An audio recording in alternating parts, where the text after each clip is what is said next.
Mr. President, thank you very much for your leadership and the sense of urgency which you are calling everybody to account for. And we thank you for hosting this conference in less than 100 days from entering the Oval Office. We just heard a very powerful statement from a young activist underscoring the urgency that every leader here faces to meet this crisis.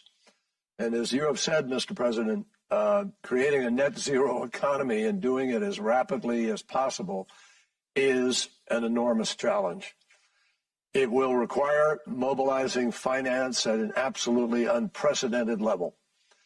And it will require governments to help facilitate the net zero transition around the world and to help, especially, and we've heard it again and again from the leaders this morning, the vulnerable countries, the people who just don't have the finance or the technology or the ability to do this.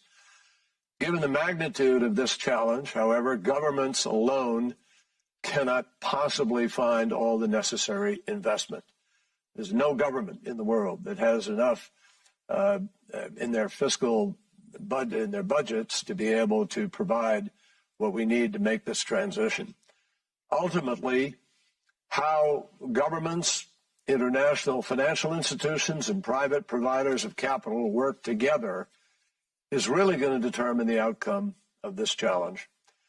So joining us in this first in this session are four leaders from four different corners of the world, and they will share their experiences in financing climate solutions and in deploying mitigation and adaptation strategies. So to begin, it's my pleasure to turn to President Charles Michel of the European Council.